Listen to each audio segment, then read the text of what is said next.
Despite the Lions' victory, Dan Campbell was not satisfied with one thing that ended up happening. Hey, Lions fans!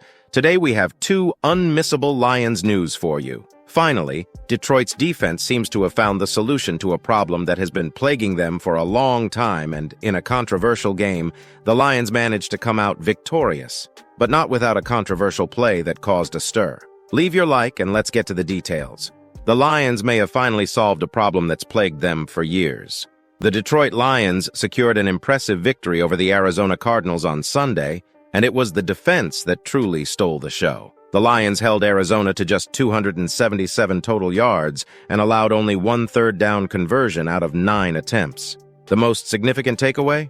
The Lions may have finally figured out how to stop a mobile quarterback from beating them on the ground. This has been a consistent issue for Detroit since Dan Campbell and his staff took over. Over the past couple of seasons, they've struggled against mobile quarterbacks like Justin Fields, Lamar Jackson, and Josh Allen. In fact, the Lions allowed the third most rushing yards by quarterbacks in 2023 with 419 and led the NFL in that unfortunate stat in 2022, giving up 700 rushing yards to QBs. While one game is a small sample size, the concern heading into this matchup was whether Detroit could contain Kyler Murray's ability to run. That worry was heightened after Baker Mayfield scrambled for a touchdown against them just a week prior. Murray did manage to break off a 20-yard run in the first quarter, but the Lions effectively kept him contained for the rest of the game, limiting him to just 25 more yards on 4 carries. It was a noticeable improvement, keeping him in the pocket and forcing him to throw rather than scramble for big gains.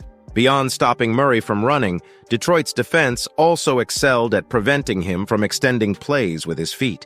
They kept pressure on him, making it tough for him to get clean throws off when he tried to escape the pocket. This represents a huge step forward for a defense that has long struggled in this area. Lions fans have been clamoring for defensive improvement, and the team is delivering. The Lions are getting more pressure on quarterbacks, limiting mobile threats, and keeping top receivers in check. If they can clean up a few remaining issues, this defense could be knocking on the door of a top 10 unit in the NFL.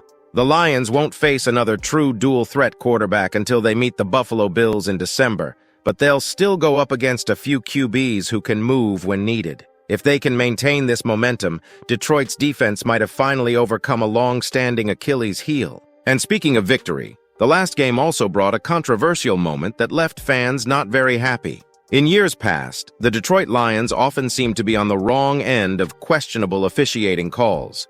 But on Sunday, during their 20-13 win over the Arizona Cardinals, the Lions finally caught a break.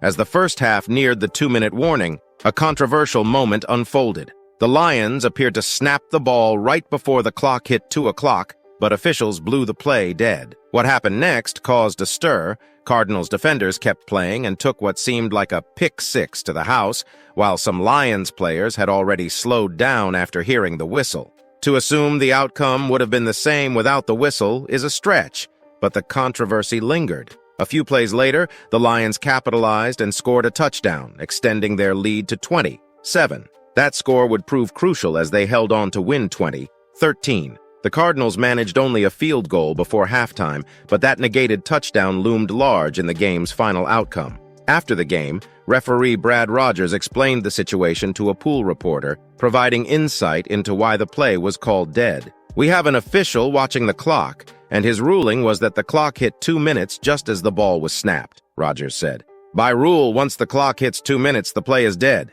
We started blowing the whistles to stop the play," he continued. "Some players clearly didn't hear the whistle and kept going while others stopped. It created a moment where it looked like some action was still happening, but the play was already dead." While inadvertent or early whistles from officials aren't uncommon, this particular instance was close enough to spark debate, with fans and analysts pausing replays to see exactly when the whistle was blown versus when the ball was snapped. For Lions head coach Dan Campbell, though, the situation seemed clear. After the game, he acknowledged that his team may have been lucky but didn't think the whistle came too late. "I heard the whistle a good second before the ball was snapped," Campbell said. "I looked down, and we hadn't snapped it yet. Then when we finally did, the play was already dead. So yeah, we were fortunate, but the whistle had blown well ahead of time." In a twist of fate, the Lions were on the right side of a debatable call, a rare occurrence that helped secure a key win. While the play will be dissected for some time, What mattered most was how the Lions capitalized on the opportunity